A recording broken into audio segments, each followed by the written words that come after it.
first time I saw or realized who you were was when I watched Horror Cafe years ago. Ah, yes, yes. So that was, how did that kind of come about? Because I know the principle, the idea of creating the kind of ultimate horror story or horror film. How did your involvement in that particular thing, was that for the BBC?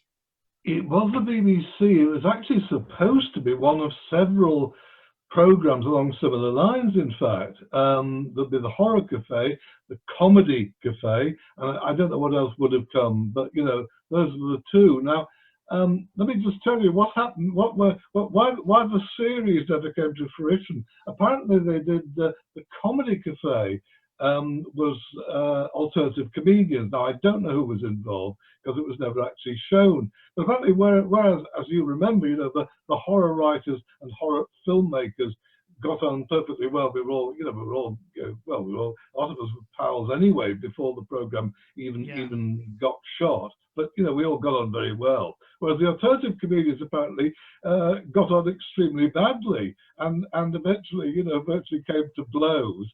And the producer came out and said, you know, gentlemen, do calm it down. One of them nutted her. And so that's the reason you never saw the Comedy Cafe. And also, presumably, the reason why the series went into limbo. So the Horror Cafe was, you know, the only example of what would have been otherwise a series. See, that's so interesting, because I don't know if you've seen John Carpenter's Body Bags, because he was developing his own alternative to kind of creep show.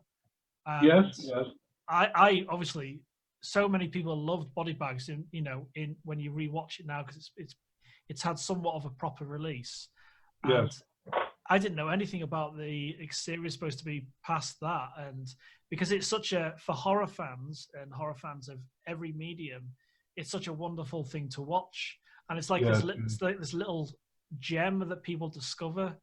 And when I discovered it, it was obviously a real treat because of yourself, Clive Barker, Lisa Tussle. I didn't know too much about, and then obviously John Carpenter and Clive talking about Hellraiser and that. So it's kind of a little bit. Pete Atkins and absolutely, Roger Corman, How can I forget Roger? Because he's created so much. He's not an icon just because of his work, but because of who he's kind of helped develop, like James Cameron being the most famous example. Well, and Scorsese, actually. I mean, I think it'd be fair to say. Yeah. I mean, I think Roger had something to do with Boxcar Bertha, if I remember correctly. You know. Yeah. But no. I mean, and a great gentleman too, Roger. I'll tell you that. Yeah. Yeah. And so it's. I don't want to kind of labor on that too much, but was the Comedy Cafe, was that going to be like a similar kind of themed room? It would have been another. The whole idea was, you know, to get the six guys round a table and serve them dinner with wine, and, you know, just let it be very, very relaxed. I mean, I should explain that I assume all of them would have been done similarly, but the Horror Cafe runs about 90 minutes, and we should tell folk, you know, I think you can still see it on YouTube actually. That's right. But we actually shot for about 3 hours, and it was then, you know, edited down. And I mean, I remember once upon a time I did see the unedited cut, but you know, it was obviously, you know, you couldn't run 3 hours of it on DVD. Well, perhaps you could, because of course there was the parallel of After Dark on Channel 4, which was an open-ended show, which you may remember most famously had good old Oliver Reed getting dreadfully pissed and you know and stomping around, unreasonable towards various other guests actually. Dear me. But I mean, that's almost something a friend of mine does an impression of every so often. For some reason, we'll be watching like Gladiator or the Musketeers he was in, and then one of us will just stamp around the room like he's just been on Parkinson or something, you know? Yeah. Ah, dear God, no, I mean, well, I'm becoming very random now, you understand, but, you know, we're obviously just going to chat here for a bit, and I'm now reminded, you know, one of the very first horror movies I ever saw was The Curse of the Werewolves, which, of course, it wasn't Oliver Reed's debut, because he'd already been in a couple of Michael Winner films before that, hadn't he? That's right. But that was, I would say, one of his first major roles, and he's very good, I think, as as the werewolf. But the thing was, this was the first run in Liverpool. And I thought at the time, because I was, at that stage, I'd only just started bluffing my way past the X certificate and getting in, pretending to be 16 years old. Yeah. So I didn't know a huge amount about, the whole business about cinema going experience from an informed viewpoint. And I thought that the projectionists had chewed up the copy because it was so horribly and obviously incomplete. My whole first section that leads to the birth of, the werewolf with Yvonne Romain, there were whole chunks of it missing, and jumps on the soundtrack and jumps in the music is always the real betraying detail. But what had just happened is it had been absolutely savagely censored by the BBFC. Now the version we see on disc, now is I think it's got a 12, hasn't it now? It's certainly absolutely complete, but all sorts of stuff was missing. So that actually you ended up, because it was so messily edited, I remember ending up thinking that it was the old syphilitic baron who had raped her, and it was his son, which of course was hardly the point. Oh wow, yeah. Yeah, but no, it's amazing. Anyway, I'm going. No, this is kind of where I wanted things to go, because if little sparks of it of kind of where your influences come from, and like obviously Hitchcock tells that story of, or we don't know whether it's a white lie because he's embellishes a lot of things, but he talked about going to jail as a child in a cell for a couple of minutes because his father got him locked up for doing something terrible. Yeah, that's right. Exactly. No, I think that probably was true actually. And it's a wonderful story. How was there a moment or an influence of someone that sparked your interest in your writing, not necessarily your writing, but your kind of love for horror?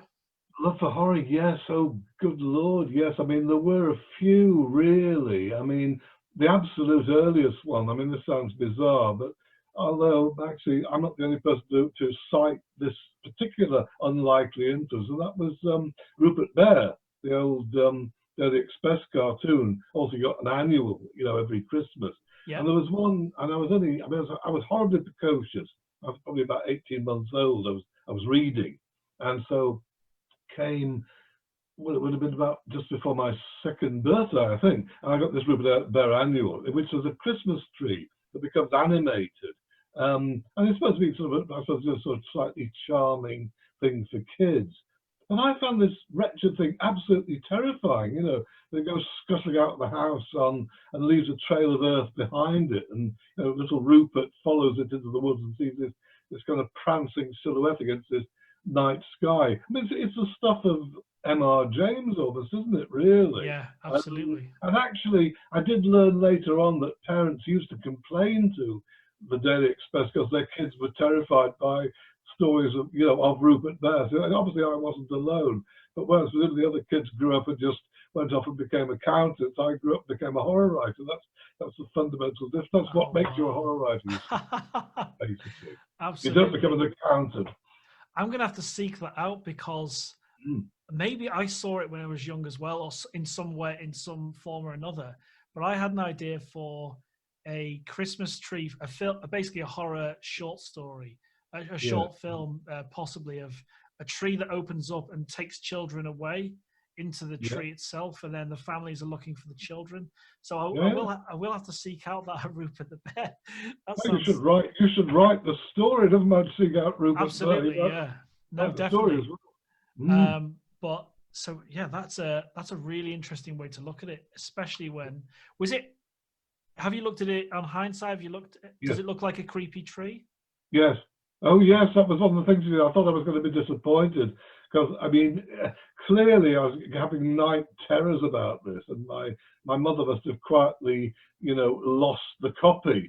And so when I went to, and this is the other thing that defines the horror aficionado, isn't it? That after I'd got over being quite so terrified, I wanted to read it again. I wanted to do it again, and that's the difference, isn't it? Really, and it had gone. And so it was, I must have been, Lord knows, decades later, found it at a book fair in Manchester, this very annual. It was 25 quid, which I stumped up instantly, to make sure I had it. And And when I opened it, no, it's all there, that the imagery, and I can still see why it really disturbed me, you know.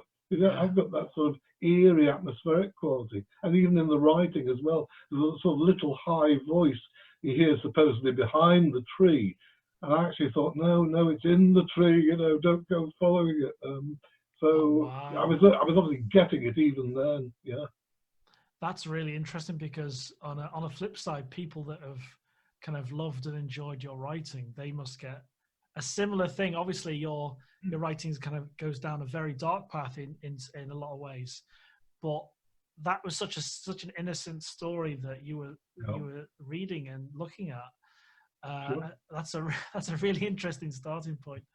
And well, what you say about returning to sources, returning to influences. I keep going back to, there's a core group of horror films, and obviously John Carpenter's one of those influences. And yes.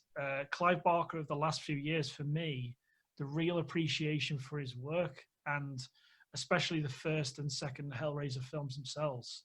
Like, yeah.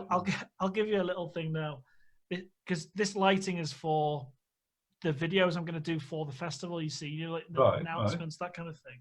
Okay. And I've got a mist machine that's going to arrive soon, so I'm going to add some mist to it. Oh, okay. Because I loved Dr. Terror. Do you remember Dr. Terror Presents on BBC? Oh no! What did they run? Remind me a bit about. Basically, I can't remember the actor's name, but it's a well-established kind of RADA actor.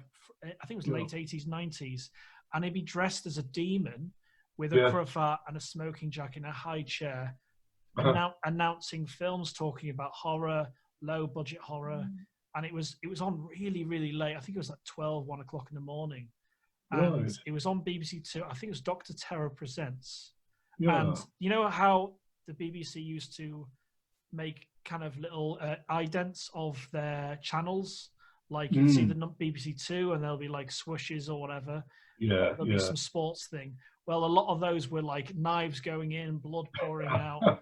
So they make a real kind of thing. And it became a kind of a really big influence on me, because my parents' television, they had this old wooden cabinet, and they used to open the doors and kind of hide it away from me when scary things would happen. Like when Bill Bixby would turn into the Incredible Hulk, or the shark would attack in Jaws.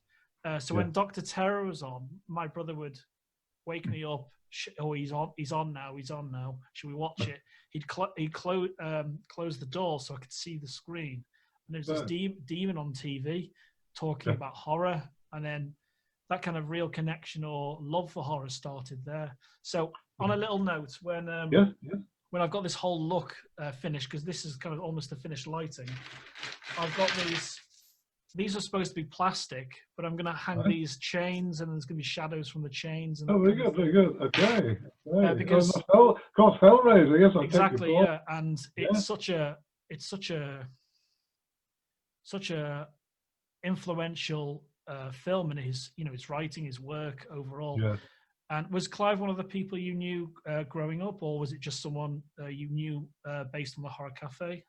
No, it was the other way around. I did a lecture at his high school, Quarry Bank, when he was in the sixth form. In fact, I was invited there by Helen Clark, who was his English teacher and a friend of mine. And she just not specifically for Clive, she just wanted me to talk to the sixth form about horror, to liven them up a bit, basically.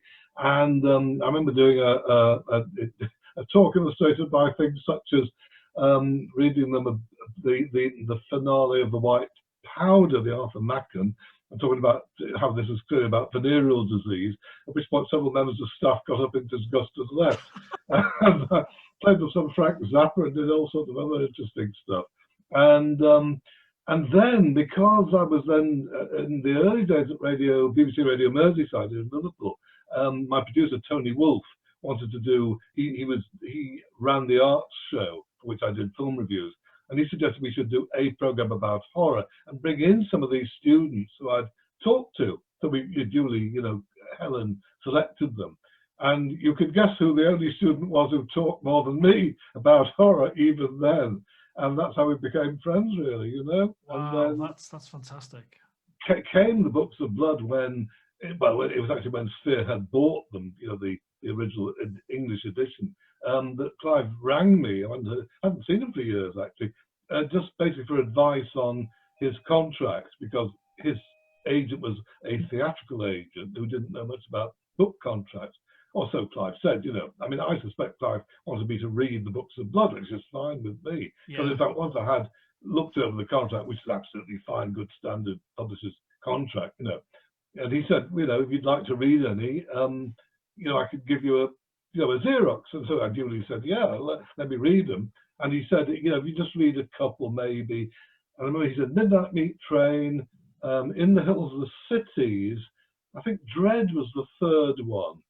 So anyway, I read Midnight Meat Train, and my jaw dropped, as you could probably well imagine. Yeah. And then I read In the Hills of Cities, and then my jaw had gone back again. It then dropped lower, What was the feeling you were having? Was it like, wow, this is a great writer? The sounding, why did I not know about this before, basically, because it was a bit, sadly, I think it would have been a couple of years earlier, had edited New Terrors for Pan. I remember a few years before that, and I can't remember the context exactly, perhaps we met at a cinema, in Liverpool, but anyway, we bumped into each other, and when we were talking, Clive said, I remember his words actually, did I know any more of some excellent short stories? Those were his very words. At the time, horror, I thought, at the time, I didn't, because there wasn't much being bought, and I wasn't editing anything. Now, had he asked me when I was doing New Terrors, by gum, I could have grabbed a couple of those, obviously, but I didn't. But I certainly do remember saying, I remember seeing Peter Straub shortly after, and just saying, this is an extraordinary new young guy, and you're going to hear about him.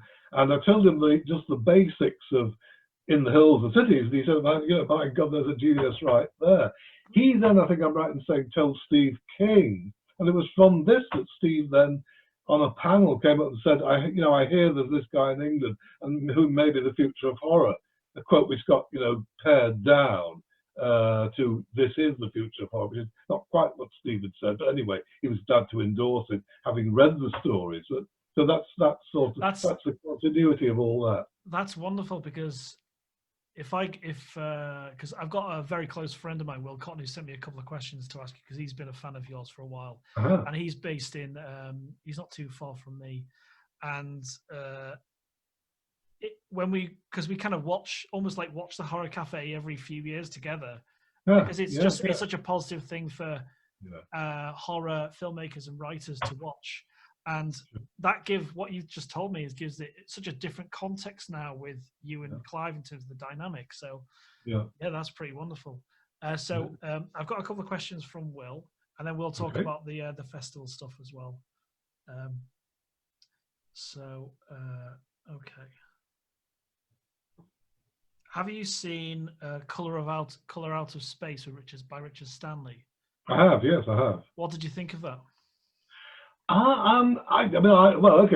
First, straightforwardly, I liked it. I thought it was more like a Stuart Gordon or Brian Yuzna movie that I was quite anticipating. It has some of those, flamboyant effects, where I was expecting something that, though maybe after Hardware, I shouldn't have expected it to be that understated. Loved Hardware. I mean, there are long sections of the Richard Stanley Lovecraft film that are, very atmospheric and really build up a sense of sort of gathering dread of nothing very explicit happening just yet.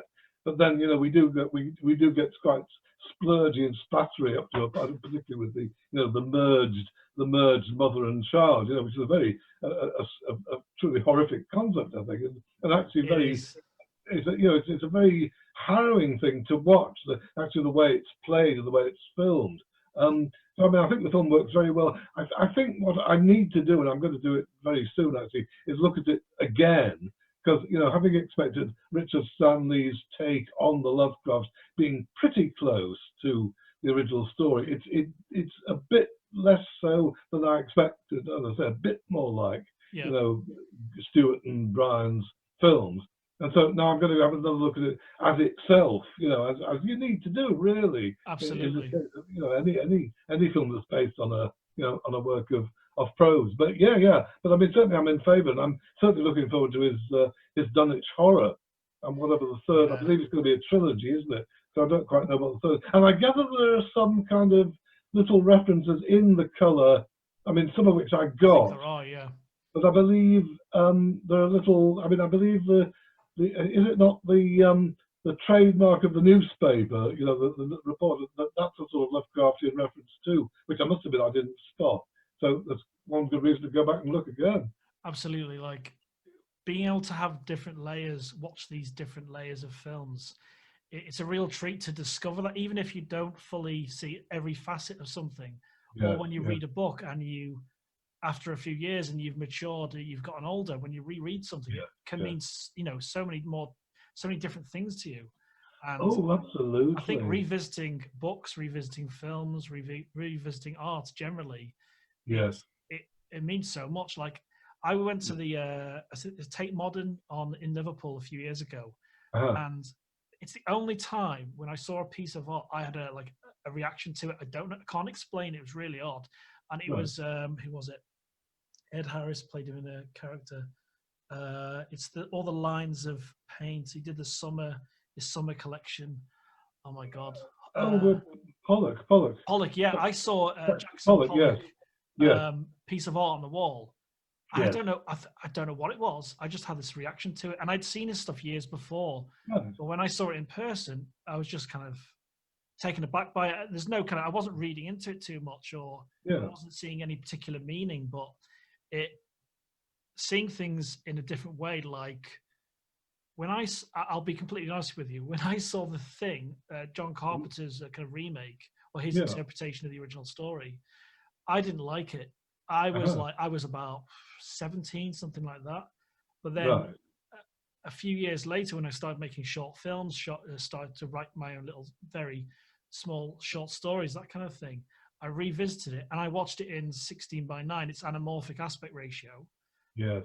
And I'd seen it in 4:3. So when I saw it in its original aspect ratio, there's something visually appealing. And then when you hear that score by the late Ennio Morricone, it's such a wonderful piece of work. And that like you were saying about the merging of people in a film or in a book, there's something so sinister about that violation. When that happens in The Thing, where you see like the creatures trying to develop into a wolf, and then there's the first version of the monster they find, and then it's developing into a human or trying to develop. That idea, it's kind of wonderful to visit, but the idea of it happening to yourself or someone you know is so horrific, Oh yes, absolutely. And I do very much agree with you about this whole thing of going back. I mean, there are all sorts of films that I didn't like at all when I was in my teens, and then decades later, and I think absolute masterpieces. Absolutely. But Blade Runner, I didn't understand Blade Runner when I was young. But when I revisited it, when my kind of brain switched on, when I first watched, I think it was Maltese Falcon was the first film where my brain switched on to cinema, and then I kind of exploded from there. And I finally understood what was going on. When I revisited Blade Runner, it was such a marvel. It was such a marvel. Yes. Oh, to conceive that I didn't like. If I look back and say to myself, "You're going to love this," but I didn't like it because I didn't understand it when I was obviously much younger. So like revisiting stuff, it's kind of wonderful. Like if I reread The Witches by Roald Dahl again, I'd probably see so much kind of other stuff in it. I would think. And here's another thing, actually, because again, certainly when I started going to see horror movies, well, there were a couple of things really. First of all, if it had an X, I wanted it to have a reason to have an X. And actually, that wasn't just horror movies either. If I saw any film with an X, if I came out at the end saying, well, why did I have an X? So I thought, well, that's no good then, is it? Can't they? And of course, there are all sorts of great movies that got an X that will have a PG now. But in those, in the 60s, early 60s, when I started out really seriously watching films, almost anything could get you the certificate. And in terms of horror films specifically, you know, if they didn't actually horrify or frighten me, I thought, well, you know, I've been cheated then, haven't I? You know, I mean, if it had atmosphere, that's great. Yeah. You know, I'll have that. You know, or if it's scary, yes, that's the best probably. Or you know, if it's gruesome, that's good too. But you know, if it's say, I don't know, From Hell It Came with the famous, you know, trundling tree with the face on the front, you know, Yeah. just thought, well, what the hell, you know, why did that get an X? But now, I mean, I love that film. It's great fun, you know, it's very funny. But, you know, I can enjoy it on a wholly different level. And all sorts of other films of that period that, you know, again, are not really very, you know, frightening or horrifying, but they're very interesting historically or sociologically. I mean, one that never really worked for me and still doesn't in its own terms, I'm afraid, is the original Blob, you know, with Steve McQueen. Yeah. On the other hand, it looks great, and you know, it's an actual Christian attempt to do a horror movie, and this is why the teenagers are so clean cut. I think it's sort of a, you know, an attempt to present, you know, teenagers in a very positive light, as distinct from, you know, Rebel Without a Cause, Blackboard Jungle, and the rest of the films against which that was reacting. I mean, still, you know, I mean, and the Blob is pretty good fun itself, the actual creature. But you know, I mean, it's one of those cases where I do rather prefer the remake. But I think it's a fascinating film. I mean, it just doesn't work in the terms I assume it's meant to work in, which is a teen scare show. You know, maybe, and at the time I just felt, you know, this, you know, this is not frightening me, so it's no good then. Was it obvious in terms of an idea, like you say, a Christian attempt to make a horror film? Was that evident when you were watching it originally? Oh no, not at all. No, I mean, an even stranger one, of course, the 4D Man, isn't it? Which is by the other film by the other folk, and that's a very strange piece of work, I think. You know, and it sort of ambles through its narrative for the first half, with, you know, long scenes are about absolutely nothing whatsoever, as I can see anyway. Eventually, he does get to walk through walls, and oh, you know what? I still remember now. Here's a reminiscence for you. But I bet you maybe even you don't have this one. But you know, Forry Ackerman and Famous Monsters of Filmland. I remember they did a 4D Man issue, and I think they offered something like, you know, I don't know, $10,000 to anybody who could do what the guy in the film did. I think they're a pretty safe bet that nobody actually was going to say, yeah, I can walk through walls, give me 10,000. But it was a good gimmick. I remember that. Yeah. That's fantastic. And was it cinema that influenced your writing originally? Would you say it was going to see these X-rated films, or the horror films you started to love? Was it that was the real spark for what you came to do? No, it was very much reading, very much so. Again, from a very early age, I mean, 6 years old, I was reading M.R. James, and I was reading Edith Wharton, even a ghost story, mind you. But, you know, it was an anthology of ghost stories I got out of the public library when I was 6 on my mother's ticket, because she let me do that. And because, you know, books out of the library were respectable. You know, I couldn't buy pulp magazines, but the actual hardcovers, the fact that she didn't realize that half the stories in these books were probably out of the pulp magazines, and luckily she didn't spot that. But so no, it was reading James and, you know, the Masters, and ultimately it was Lovecraft who gave me a focus when I was 14 years old. I mean, the very first ever. I mean, you can't hardly believe this now, obviously, you know, but back in 1960, or up to 1960, there had never been a British paperback collection of Lovecraft. You know, there was one hardcover collection in the 50s from Gollancz, and they also did The Lurker at the Threshold, which is basically August Derleth doing Lovecraft. But it was 1960 when this cry horror, it was, came out, half a crown. And I saw it in the shop window, and I remember thinking, I haven't got half a crown, you know, and if I come back, it'll have gone, and I'll never be able to read it, you know. And look, I did manage to, you know, put me farthings together and discover, yes, I just had half a crown, and managed to, you know, go and grab this book, read it from cover to cover the following day. Actually skived off school to do it. And this was basically, I knew that this is what I wanted to do. I had been trying to write horror stories and stuff, you know, for some years before that, but, you know, they were very, very, well, they were sort of pieced together, you know, like Frankenstein's monster, basically. You know, from unliving parts, you know, favourite bits of other stories. But you know, Lovecraft actually narrowed me down to something I really did want to try and emulate, and that's where I came from. But in terms of films, no, I mean only a couple, but they weren't horror actually. Okay. I mean the very first. I mean I remember going to see Bert Igod's The Cyclops, which you may have seen. Yes, okay. I think The so. guy Yeah.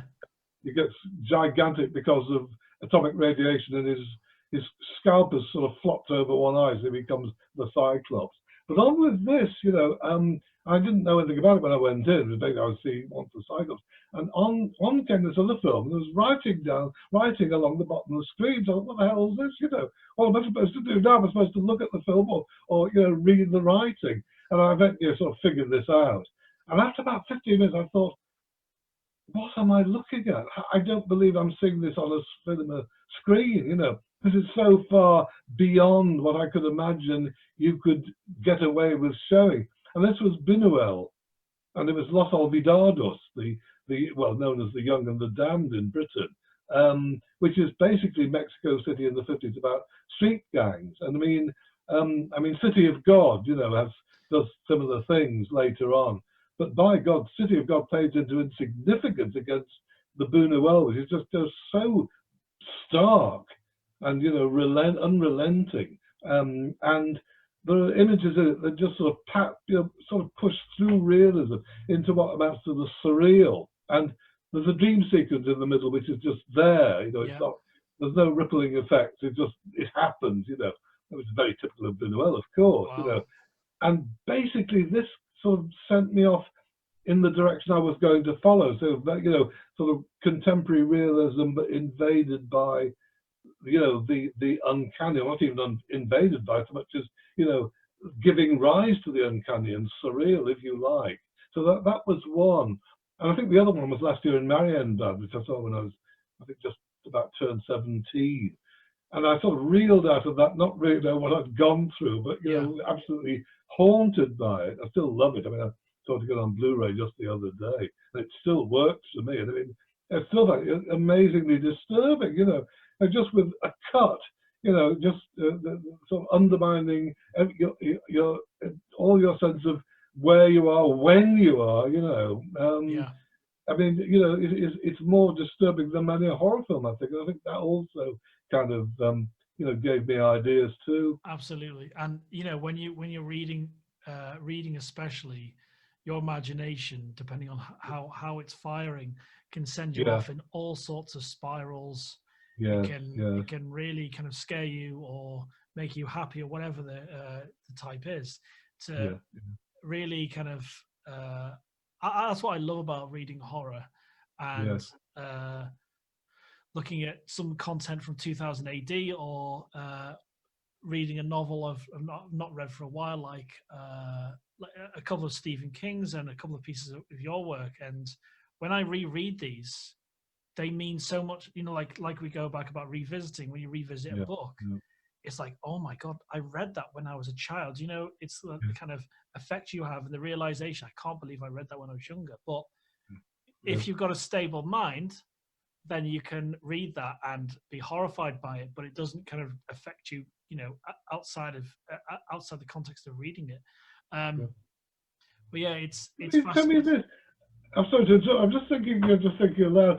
I mean, do you sometimes find that things you revisit you find more disturbing, more difficult to take than you did? Yes.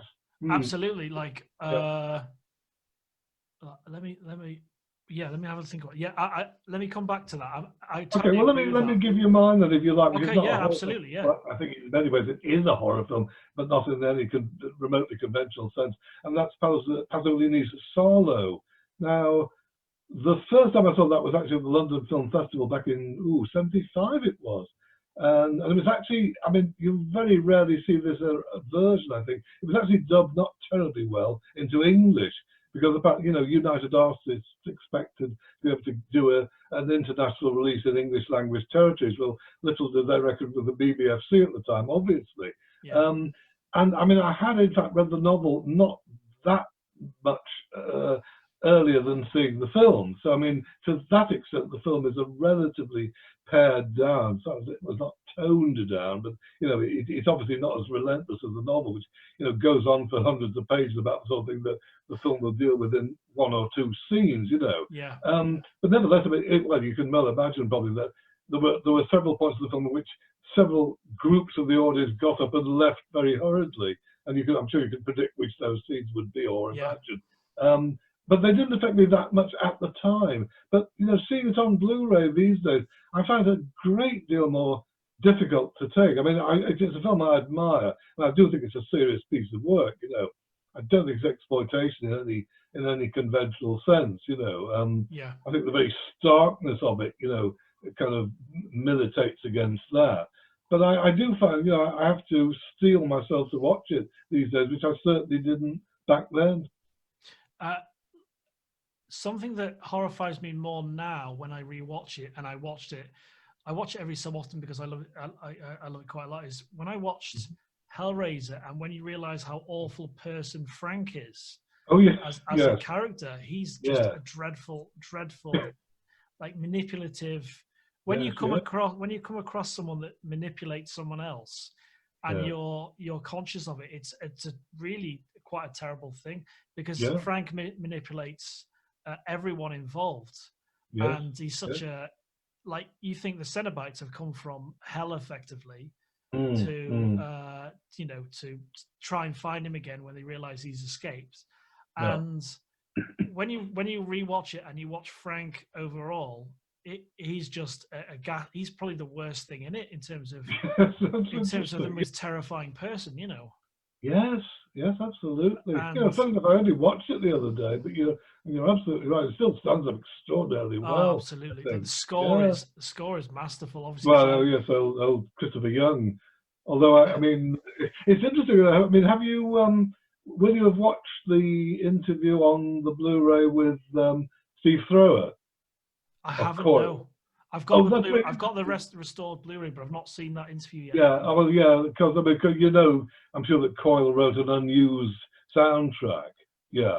Right. And so Steve talks about this and about this sort of, Clive's original plans for Hellraiser were, by the sound of it, a lot darker. He doesn't go into too much detail. He sort of implies some of the stuff. But then, New World came along and put some money in. But said, I think, they had to make it a little bit more conventional and presumably place, someone like Kirsty at the centre. And Julia, of course, with Claire Higgins, who is wonderful. Absolutely. I think it's such a well-rounded film, and revisiting some of John Carpenter's works, like the biggest, I'd say, most effective work, if it was released now, would be They Live, because They Live has such a story to tell, and in terms of manipulation and how people treated the press, and just everyone being manipulated. And when you watch it now, the context is completely different in your mind, because you're living in this world where media or outlets, who do you trust? Who do you trust for your news sources? And it's not about you revisiting it when you're older. It's about the context it's in now and how you're living your life. When you watch it, it's so different.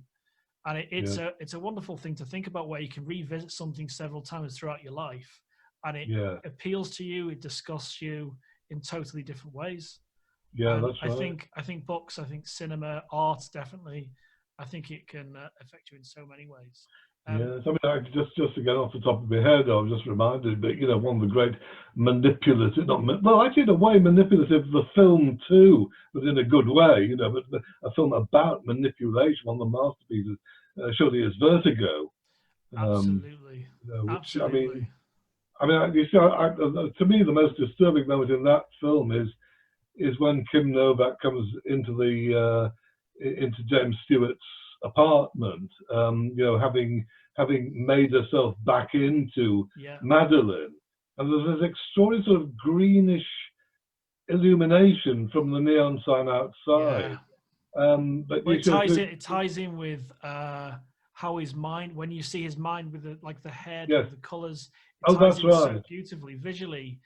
Not merely that, but actually it is in fact the colour of the outfit that she wears when he first sees her. You know, Oh, when it's such a manipulation. It's probably one of yeah, the greatest examples of that. yeah. But And the thing is, I how, mean, you know, as she comes toward him, but she's actually coming toward us. I mean, there's this terrible sense of appealing, you know, pleading with the audience, but also, if you like, pleading with Hitchcock, given that, you know, Hitchcock wanted Vera Miles, who got pregnant, so she was, you know, out of the running. And in a sense, you would see Kim Novak sort of pleading with a director, you know, am I what you wanted me to be? Am I, you know, what you wanted me, what you made me into, if you like? I mean, it's extraordinarily disturbing, that image. I think it's very difficult to absolutely. shake off. I Not if think you'd want to. that's something I find almost, I find it really appealing when manipulation or horror is done extremely well. And when you watch Yes. that, it's like, it's so terrible because you're really breaking this guy. You're really Yeah. pulling him apart and his heartstrings, you know, Yes. he's close to having a heart attack in that entire movie. You know what I mean? Oh, In yeah. terms of the stress Yeah. and strain, his Yes. mind's going all over the place. And Yeah. I'm a huge Hitchcock fan, and Oh, I so am remember I. So am I I. remember finding my parents bought me a VHS copy of Lady Vanishes years ago, Oh, and yes. because I started watching kind of classics, that was how I got into cinema in a big way. And they bought me Lady Vanishes and had a Tony Curtis introduction about the film. So Right. Tony Curtis did a series of introductions, and he had the kind of white cravat, black shaped gloves. He was a bit of a character. So that's Yeah. where I love Tony Curtis from, is from those videos. Yes. And I saw Lady Vanishes, and I loved his early English films. Yes, But they're I very loved good. his later films, and I like a lot of the Hitchcock Presents as well. Yes. Yes. So he's been not necessarily an influence on my working life or my life. It's something I kind of refer back to quite a lot, Yeah. and Yes. he's such an appealing individual in many ways. And when he creates a masterwork like Vertigo, it sticks with you. Visually, it's informed. Like the start of the film is the start of The Matrix. When they're running on the rooftops, it's almost shot for shot when you watch the two together. Yeah, that's right. That's right. So he's influenced, and like in many ways, you've influenced so many people. Look at the influence you had on Clive, and Clive. I would say Clive would say the same thing in terms of the influence and drive you've had for writing. He's had for what he's gone and done. You know. Oh gosh, yes, very much so. Yeah. And what do you think of the kind of current crop of horror or horror filmmakers? Have you seen I anything think you that like? a lot of talent on, you know, prose and film, you know, gosh, yeah. And the other thing, whenever I answer a question like this, I always feel like, you know, I'm going to leave people out, and you know, oh God, I forgot to mention, you know, whoever it was that it may have been. So I'm just going to stay with filmmakers for now, if you don't mind. That's fine. Yeah, it's fine. Yeah. Yeah, I mean, there's so many writers. I do think we're in the middle of a renaissance in horror prose and horror film, actually. But I mean, just a few off the top of my head. Then, I mean, I did very much like Hereditary and Midsummer. I thought they were both. Fantastic. And also Jordan Peele. I think it's interesting, and Robert Eggers as well, with, you know, The Witch and The Lighthouse, which I've only seen The Lighthouse once so far, but, you know, I'll get around to that again pretty soon. So you watched the score. I think it's the score for The Lighthouse, The Witch, and I can't remember the chap's name. It will come to me at some point, but he did the score for Hereditary and Midsummer as well. And I've got to say, I totally agree with what you're saying about Hereditary. Yeah. Hereditary, the way that film's shot for me in terms of a cinematography point of view, it's like the dioramas. It's shot like a diorama, everything. Yes. And Midsummer is one of exactly. Yeah. Midsummer is one of the only. Sorry, I was thinking, having seen that a couple of times, I still find the opening, I mean, disturbing in a way I can't quite pin down. You know, are we inside the model house or what? You know, it's impossible to tell. I think. I mean, I tell you what that reminds me of. Again, a great favourite shot of mine in a film I do like, although it's certainly not the novel. And you basically guess what I'm about to say is The Shining, the Kubrick.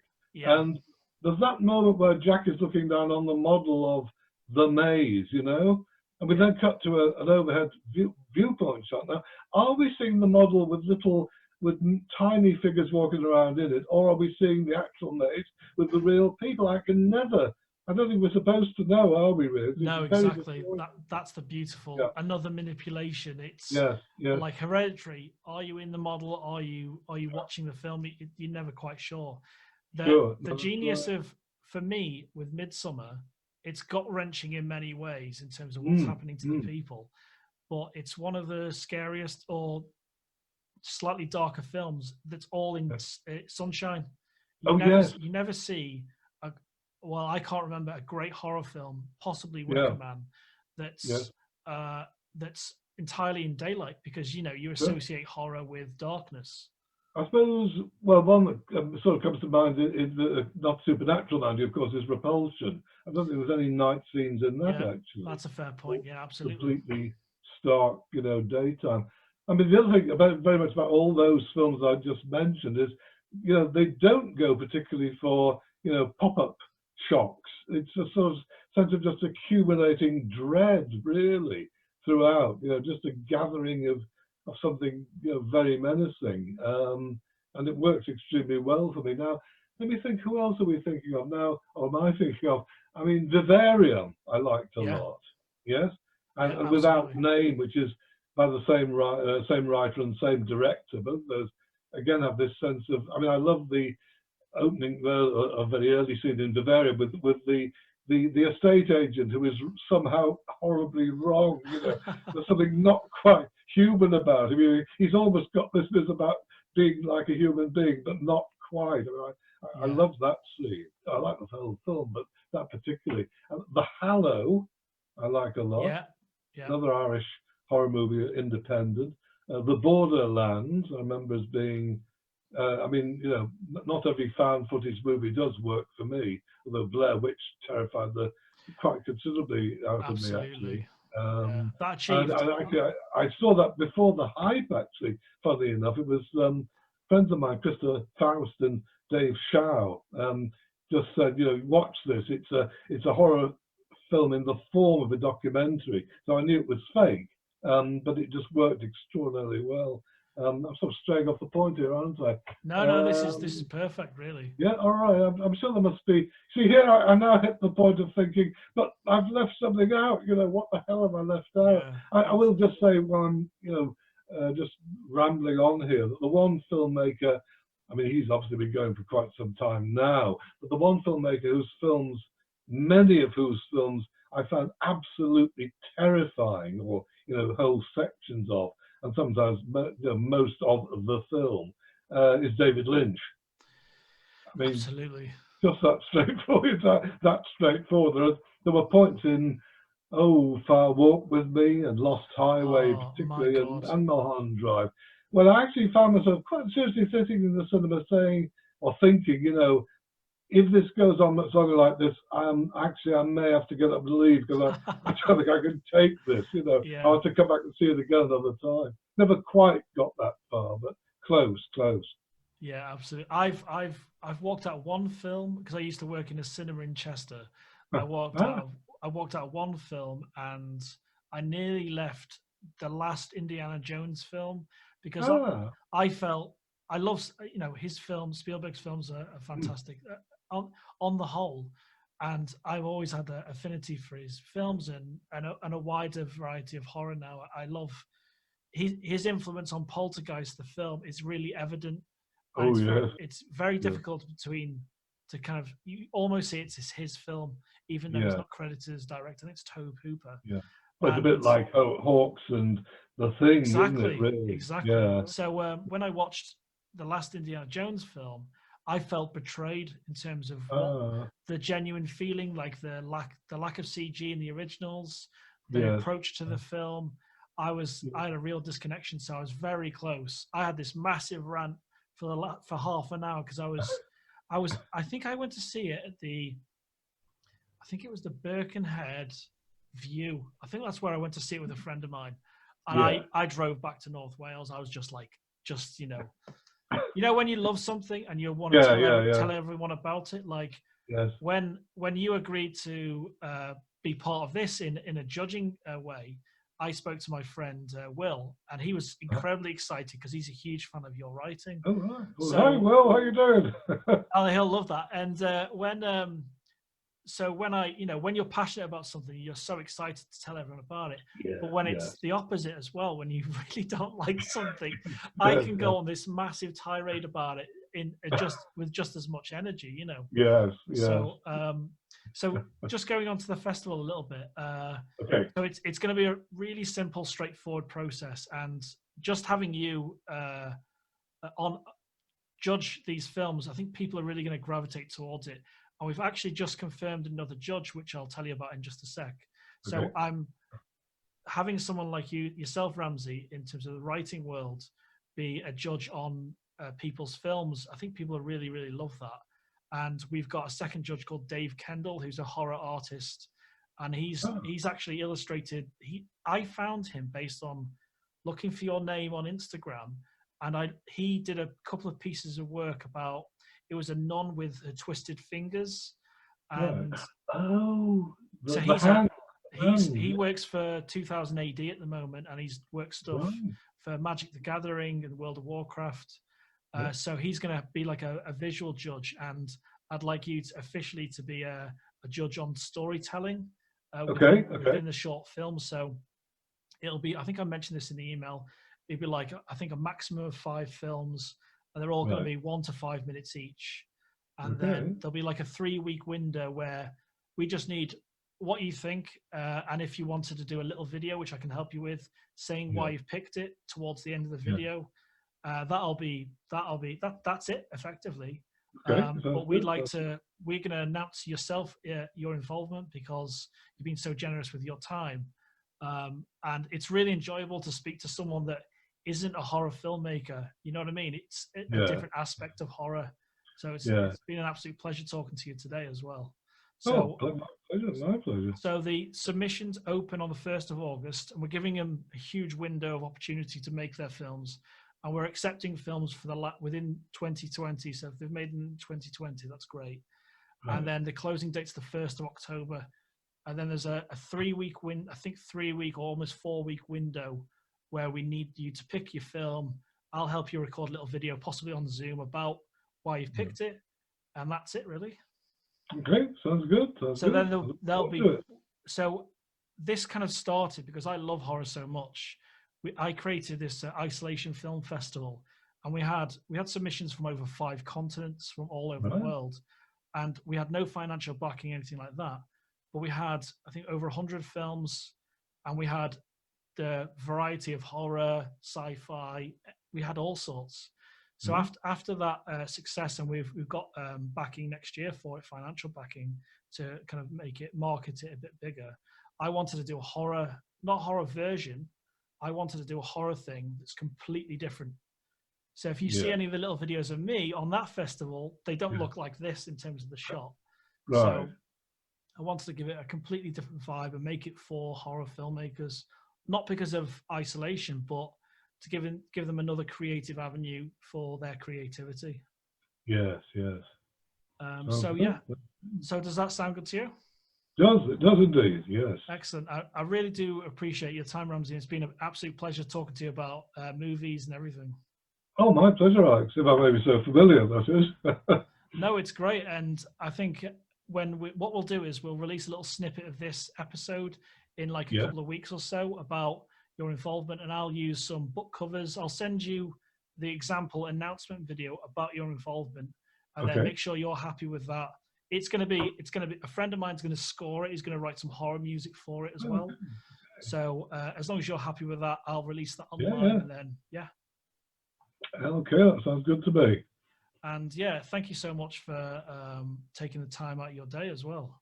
So just a little question: how have you coped? How has things been with your isolation?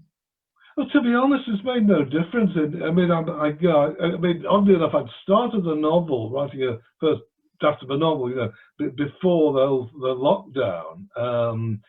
And in fact, I finished the first draft just, good God, last week it would have been actually. Oh wow! I mean, I write every day anyway. I'm up here at my desk where I'm talking to you right now.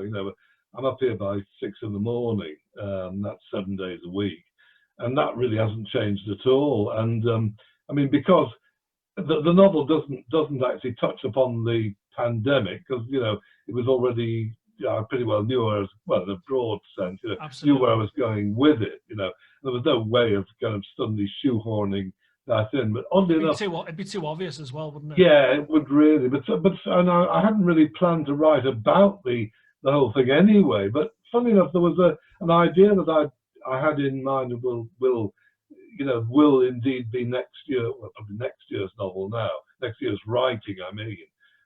But in fact, I thought, well, actually, the pandemic could very well be a very relevant background. So I didn't plan to write about it at all, but now I probably will in a way. But we'll see. Well, thank you very much, Ramsey. We're just missing restaurants, basically. Absolutely, yeah. There's a Chinese restaurant in Liverpool called Tai Pan.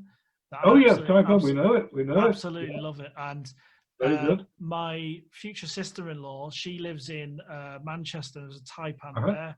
So whenever we go, there were basically, when we went the last time to Tai Pan in Liverpool, we thought, well, let's try something that's not on the menu normally, and we tried the chicken feet.